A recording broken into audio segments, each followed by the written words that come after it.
සියලු දෙනාටම ආයුබෝවන්. මම නන්දන තිලකරත්න.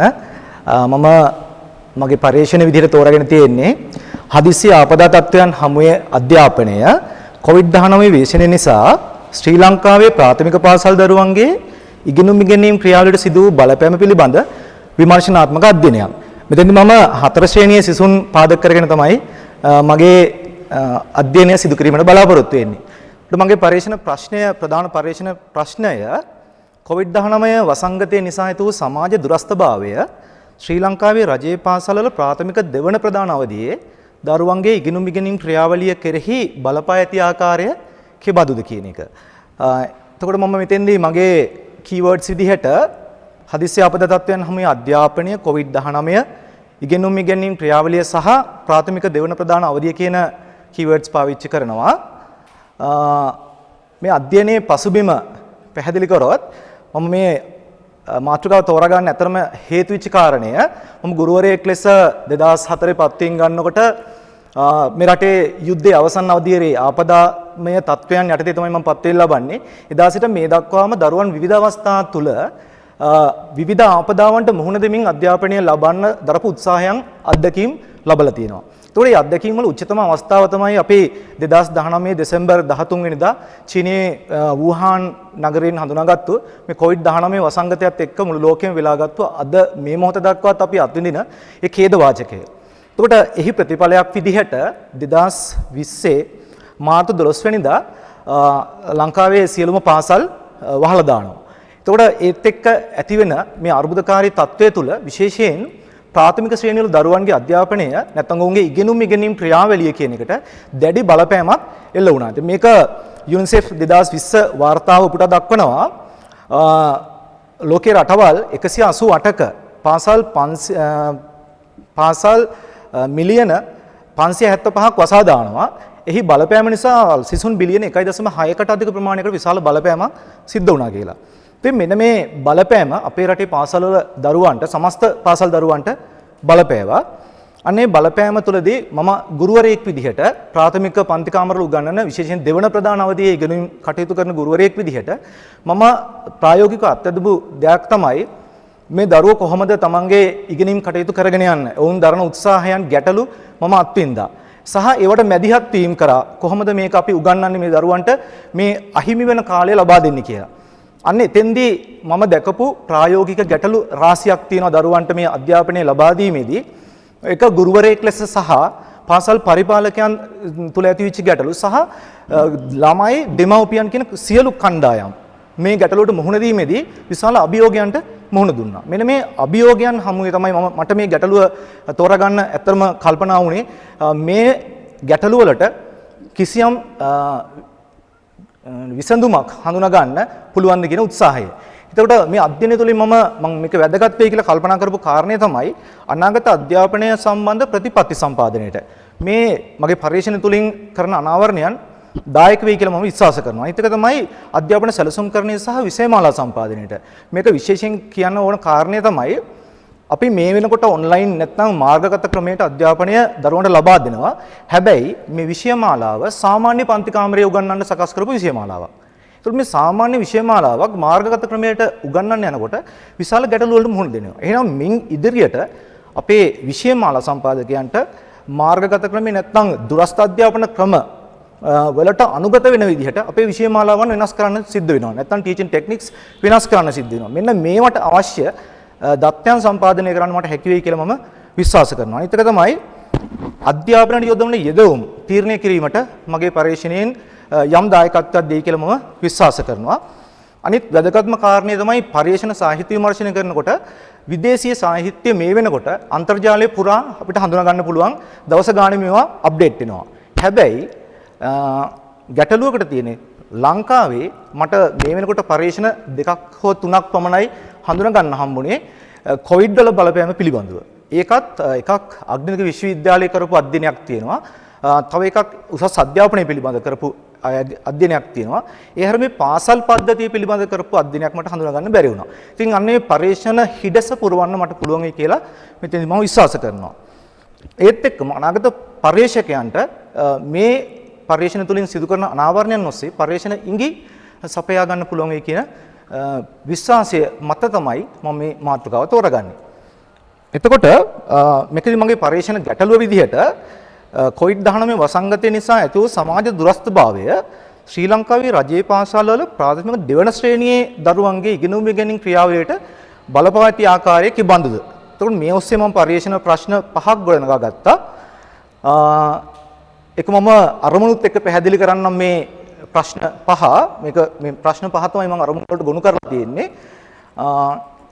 එතකොට ප්‍රධාන අරමුණ තමයි COVID-19 වසංගතය නිසා ඇති වූ සමාජ දුරස්ථභාවය ශ්‍රී ලංකාවේ රජයේ පාසල්වල ප්‍රාථමික දෙවන ප්‍රධාන අවධියේ දරුවන්ගේ ඉගෙනුම් ක්‍රියාවලිය කෙරෙහි බලපා ඇති ආකාරය කිබඳුද යන්න හඳුනා ගැනීම. එතකොට මේකේ සුවිශේෂ අරමුණු 5ක් තියෙනවා.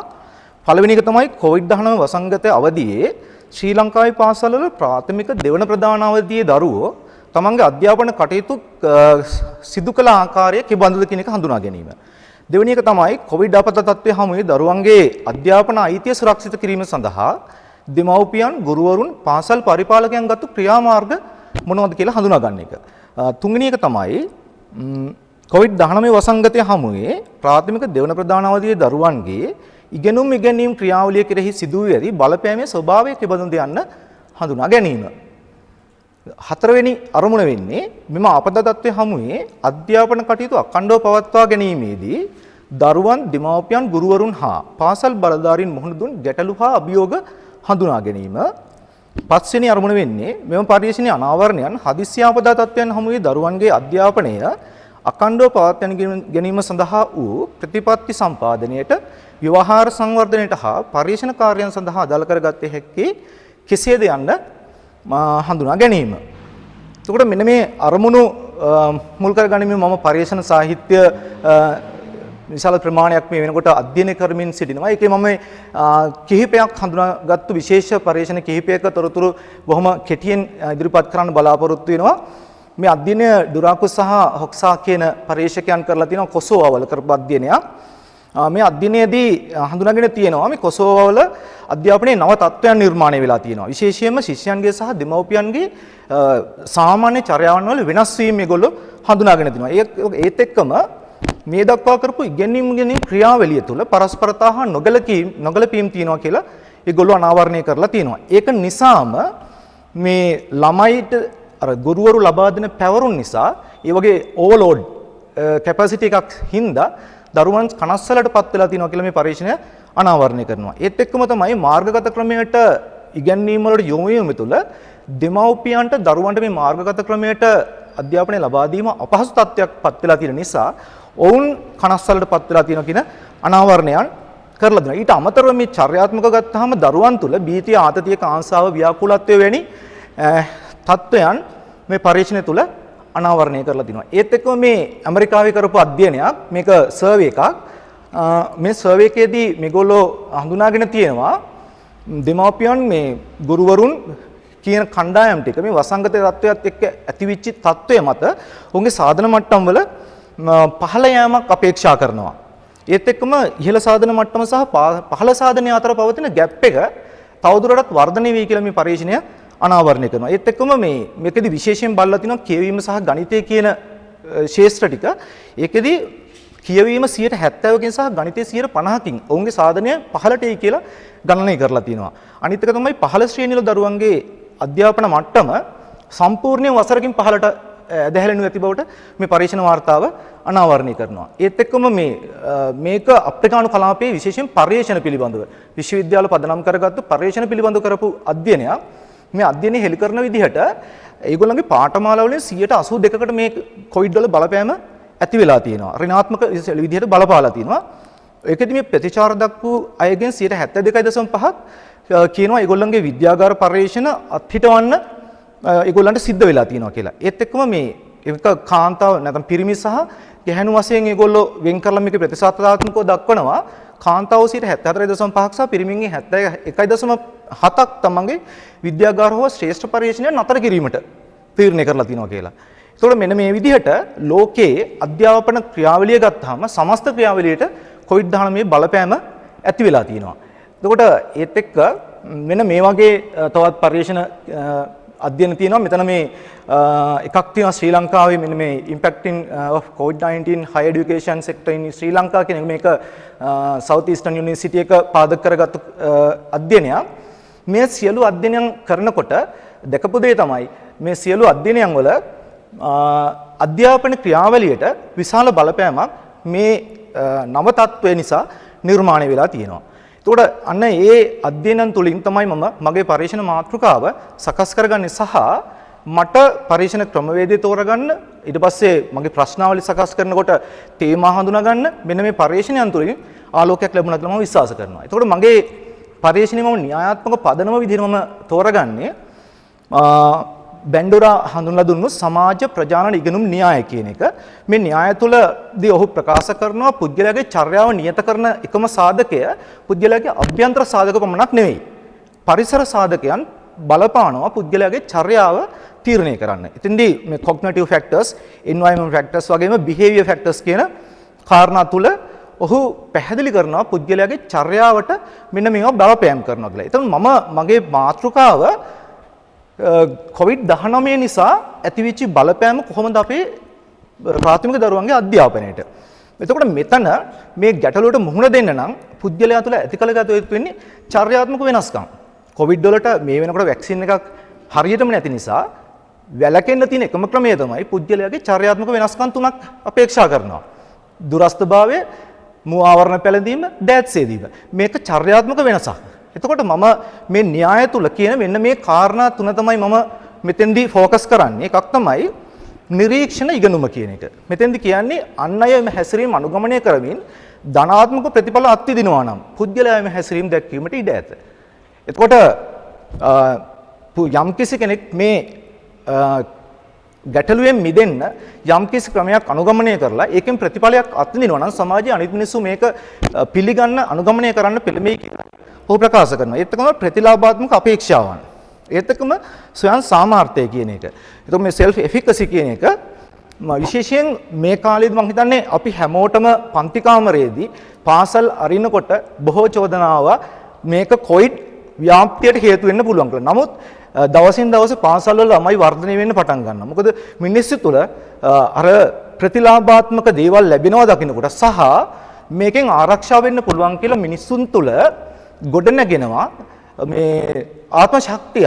ඒ හැකියාවක් තමයි තියෙනවා කියන එක දැනෙනකොට මිනිස්සු එයින් එළියට එන්න උත්සාහ කරනවා. අන්න ඒ පදනම මත තමයි මම මගේ පරිශ්‍රණයට මේ න්‍යාය සුදුසුයි කියලා කල්පනා කරන්නේ. එතකොට මගේ පරීක්ෂණ ක්‍රමවේදය විදිහට මම තෝරගන්නේ මිශ්‍ර පරීක්ෂණ ක්‍රමවේදය. එතකොට මිශ්‍ර පරීක්ෂණ වේදය තුල ක්‍රෙස්වెల్ පෙන්ලා දීලා තියෙනවා මිශ්‍ර පිරිසැලසුම් විශාල ප්‍රමාණයක්. එතනින් මම මගේ පරීක්ෂණ සඳහා තෝරගන්නේ විවරණීය අනුක්‍රමික මිශ්‍ර පිරිසැලැස්ම. එතෙන්දී සිද්ධ වෙන කාරණය තමයි මුලින් ප්‍රමාණාත්මක දත්ත ලබා ගැනීම සහ විශ්ලේෂණය සිදු කරනවා. ප්‍රමාණාත්මක දත්ත විශ්ලේෂණය පදනම් කරගෙන ගුණාත්මක දත්ත රැස් කිරීම සැලසුම් කරනවා. ඊට පස්සේ ගුණාත්මක දත්ත රැස් කිරීම සිදු කරලා අර්ථකථනයන් වලට යනවා. මෙන්න මේක තමයි පරීක්ෂණ ක්‍රමවේදය විදිහට මම තෝරගන්නේ. එතකොට දත්ත රැස් කිරීමේ ක්‍රියාවලිය සහ විශ්ලේෂණයන් සිදු කරන ආකාරය මම තවදුරටත් විස්තර කරනවා මේ විදිහට. ප්‍රමාණාත්මක දත්ත සමීක්ෂණ ප්‍රශ්නාවලියේ ප්‍රශ්න ඇසුරින් ලබා ගන්නා මේ ප්‍රමාණාත්මක දත්ත සරල සංඛ්‍යාන ඇසුරින් පරිගණක මෘදුකාංග භාවිතය කරලා ප්‍රතිශත දත්ත වගු ප්‍රස්තාර ආකාරයෙන් මේක ඉදිරිපත් කරන්න බලාපොරොත්තු වෙනවා. මෙතනදී SPSS සහ Excel කියන මෘදුකාංග ගැන අවධානය යොමු කරලා තියෙනවා. ඒතකොට මේ ප්‍රමාණාත්මක දත්ත පදනම් කරගෙන ගුණාත්මක අධ්‍යයනය සැලසුම් කරලා අර්ධ ව්‍යුහගත සම්මුඛ සාකච්ඡා නාභිගත කණ්ඩායම් සම්මුඛ සාකච්ඡා කියන ක්‍රමවේදයන් භාවිත කරලා ලබා ගන්න ගුණාත්මක දත්ත තේමා විශ්ලේෂණය පදනම් කරගෙන විශ්ලේෂණය කරන්න බලාපොරොත්තු වෙනවා. එතකොට මේ ගුණාත්මක දත්ත සහ ප්‍රමාණාත්මක දත්ත දෙකෙහි එකතුවකින් තමයි මගේ අර්ථකථනයන් මම යන්න බලාපොරොත්තු වෙන්නේ. එතකොට පරීක්ෂණ පිරිසැලැස්ම මම මේ පරීක්ෂණ ප්‍රශ්න අනුව පෙළ ගස්සලා තියෙනවා. පළවෙනි ප්‍රශ්නයට අදාළව මට අවශ්‍ය දත්තයන් මොනවද, මය සඳහා පාවිච්චි කරන පරීක්ෂණ උපකරණ සහ මට දත්ත ලබාගත යුතු මූලාශ්‍රයන් මොනවද කියලා මම මගේ පරීක්ෂණ ප්‍රශ්න පහටම අදාළව මේ විදිහට විස්තර කරලා තියෙනවා. ඊළඟට මගේ පරීක්ෂණ නියදිය පිළිබඳව කිව්වොත් මම මෙතෙන් තෝරගන්නේ කුරුණෑගල දිස්ත්‍රික්කයේ ඉබ්බගම අධ්‍යාපන කලාපයේ රිදීගම අධ්‍යාපන කොට්ටාසය මා සේවය කරන අධ්‍යාපන කොට්ටාසය. එතකොට මෙතන මේ අධ්‍යාපන කොට්ටාසයේ තියෙන පාසල් අතරින් මම තෝරගන්නේ පාසල් 4යි. අතන මේ නියදියේ මීට පෙර විශාල නියදියක් මම තෝරාගෙන තිබුණා මේ මුලින් මේක තෝරගන්නකොට මීට මාස කිහිපයකට පෙර. නමුත් අවසානයේ ඊයේ පෙරේද වෙනකොට මේක පාසල් 4කට සීමා කරන්න සිද්ධ වුණා. මොකද හේතුව පවතින වසංගත තත්ත්වයෙන් මත පාසල් වලට යෑමේ හැකියාවේ බරපතල ගැටලුවක් තියෙනවා. ඒතකොට මගේ අධීක්ෂණ කතිකාචාර්යතුමියත් එක්ක කතා කරලා මේක පාසල් 4කට සීමා කරගන්න අවසානයේ තීරණය වුණා. එතකොට මම පාසල් අපි දන්නවා ලංකාවේ පාසල් වර්ගීකරණය විවිධ වර්ගීකරණයන් තියෙනවා.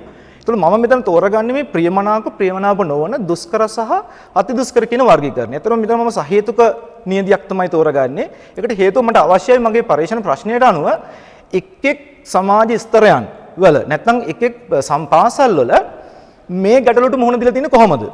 ඒගොල්ලෝ අපි දුෂ්කර පාසලක නැත්නම් අති දුෂ්කර පාසලක දරුවා මුහුණ දෙන ගැටලුව නෙවෙයි ප්‍රියමනාප පාසලක දරුවා මුහුණ දෙන්නේ. සමහරට ඔන්ලයින් ඉගෙන ගන්නවා ප්‍රියමනාප පාසලේ දරුවා, සාමාන්‍ය පාසලේ දරුවා මේක දකින්නේ නැහැ. අන්නේ වෙනස හඳුනා ගැනීම මගේ අවශ්‍යතාවය තියෙනවා. අනේ අවශ්‍යතාවය මත තමයි මම මේ ප්‍රියමනාප සහ ප්‍රියමනාප නොවන දුෂ්කර අති දුෂ්කර කියන වර්ගීකරණයට යන්නේ සහේතුක නියදිය පදනම් කරගෙන. එතකොට මේ පාසල් වල සිටින සමාන්තර ශ්‍රේණියේ සිටින 4 ශ්‍රේණියේ සිටින සියලුම ළමුන් මගේ පරීක්ෂණයේ ප්‍රමාණාත්මක අධීරය සඳහා මම යොදා ගන්නවා. මම ඊළඟට මගේ වගුවක් තියෙනවා මම වගුවෙන් ඒක පැහැදිලි කරන්නම්. එතකොට ඒ අතරින් පන්ති භාර ගුරුවරු මම මේ ක්ලාස් වල ඉන්න ටීචර්ස්ලා ටික ගන්නවා. පාසල් 4 විදුහල්පතිවරු 4 දිනාව ගන්නවා මගේ ප්‍රමාණාත්මක අධ්‍යයනයට. එතකොට ඒ අතරින් මම දෙමව්පියන් එක් පාසලක ළමයින්ගෙන් 125ක නියෝජනයක් හැම පාසලකටම 125ක නියෝජ්‍ය නියදියක් පාවිච්චි කරනවා හැමෝටම සමාන නියදියක් වෙන විදිහට. එතකොට ඒ අනුව 30 20 5 3 ආදී වශයෙන් මේ පාසල් වලින් නියදිය තෝරගන්නවා. මේක වැඩිදුරටත් තව මම පැහැදිලි කරොත් ප්‍රමාණාත්මක අධ්‍යයනය සඳහා ළමයි 232ක් ගුරුවරු 7 දෙනෙක්. එතන විදුහල්පතිවරු ප්‍රමාණාත්මකකට මම ගන්නෙ නැහැ. දෙමව්පියන් 58ක් ආදී ලෙස 297ක නියදියක් පාවිච්චි කරනවා. එතනින් ගුණාත්මක අධ්‍යයනය සඳහා ළමයි 24ක් එක් පාසලකින් 6 බැගින් පාසල් 4ට 24ක් පන්ති 7ක ගුරුවරු 7 දෙනා විදුහල්පතිවරු 4 දෙනා දෙමව්පියන් 24 දෙනෙක් ඒ විදිහට මම පාවිච්චි කරනවා. එතෙන්දී අර ගුණාත්මක නියදියට මම ප්‍රමාණාත්මකයෙන් තෝරගන්නකොට මම අර ක්‍රමවේදයක් පාවිච්චි කරනවා මේ ඔක්කොටම රැන්ඩම් සාම්පලින් එකක් අතන මෙතන ගන්නේ ළමයින්ගෙන් 24 දෙනා තෝරා ගැනීම සඳහා රැන්ඩම් සාම්පලින් මෙතඩ් එකක් පාවිච්චි කරලා ඒ ප්‍රමාණය තෝරගන්න බලාපොරොත්තු වෙනවා. එතකොට මගේ දත් රැස් කිරීමේ උපකරණ නැත්නම් උපක්‍රම ක්‍රමවේදය පිළිබඳව කිව්වොත් මම මෙතනදී ප්‍රධාන වශයෙන්ම සර්වේ එක සඳහා ප්‍රශ්නාවලිය තමයි පාවිච්චි කරන්නේ සමීක්ෂණ ප්‍රශ්නාවලියක්. එතකොට ගුණාත්මක අධ්‍යයනය තුළ මම සම්මුඛ සාකච්ඡා කියන ක්‍රමවේදය පාවිච්චි කරනවා. ඒ තුළ තිබෙන නාභිගත සම්මුඛ සාකච්ඡා සහ අර්ධ ව්‍යුහගත සම්මුඛ සාකච්ඡා ප්‍රධාන වශයෙන් භාවිත කරන්න බලාපොරොත්තු වෙනවා. එතකොට වර්තමාන තත්ත්වය පිළිබඳව මගේ අධ්‍යයනයේ සඳහන් කරොත් දැනට සාහිත්‍ය විමර්ශනයේ ඇසුරින් මම සාහිත්‍ය විමර්ශන අත්පිටපත සකස් කිරීම ආරම්භ කරලා තියෙනවා. ඒත් එක්කම ප්‍රමාණාත්මක දත්ත රැස් කිරීමේ ප්‍රශ්නාවලි සිසුන් සහ දෙමව්පියන්ට ලබා දීලා ඒකේ පයිලට් ටෙස්ට් එක මේ වෙනකොට කරලා අවසන් කරලා ඒකේ ඇගයීම් කටයුතු සිදු කරමින් ඉන්නවා. ඊට අමතරව දැන් ගුරුවරු සහ විදුහල්පතිවරුන් සඳහා ප්‍රශ්නාවලිය සකස් කරමින් ඉන්නවා. නමුත් ඊයේ දවසේ අධීක්ෂණ කතිකාචාර්යතුමියත් එක්ක කතා කරනකොට මේ විදුහල්පතිවරුන්ට ප්‍රශ්නාවලිය දෙන එක නතර කරලා ඒගොල්ලෝ සම්මුඛ සාකච්ඡාවට විතරක් යොමු කරන්න තීරණය කරා. ඒකට ගුරුවරුන්ටත් විශාල ප්‍රශ්නාවලියක් දෙන්නේ නැහැ. ඒගොල්ලන්ගේ බේසික් ඩීටේල්ස් ගන්න විතරයි. ඒ කියන්නේ ඒගොල්ලන්ගේ පරිගණක හැකියාව ඒගොල්ලන්ට ඒ වගේ දේවල් ටෙස්ට් කරන්න විතරයි ඒගොල්ලන්ට ප්‍රශ්නාවලියක් දෙන්නේ. ඒගොල්ලොත් වැඩිපුර ගුණාත්මක කර නැත්නම් සම්මුඛ සාකච්ඡා ඇසුරින් තමයි එතන 7 දෙනෙක් ඉන්න නිසා ප්‍රශ්නාවලියකට අනේක තේරුමක් නැහැ කියන ස්ථාවරයට ආවා. ඒ නිසා ඒගොල්ලන්වත් ඉන්ටර්වියුස් වලින් ඒගොල්ලන්ගේ ඩීටේල්ස් ගන්න තමයි බලාපොරොත්තු වෙන්නේ. මේක තමයි වර්තමාන තත්ත්වය මගේ අධ්‍යයනයේ. මේ මම තවත් අධ්‍යයනය කරපු පරීක්ෂණ පිළිබඳ තොරතුරු. ඔය ටික තමයි සර් මේ වෙනකොට මගේ පරීක්ෂණයේ තත්ත්වය.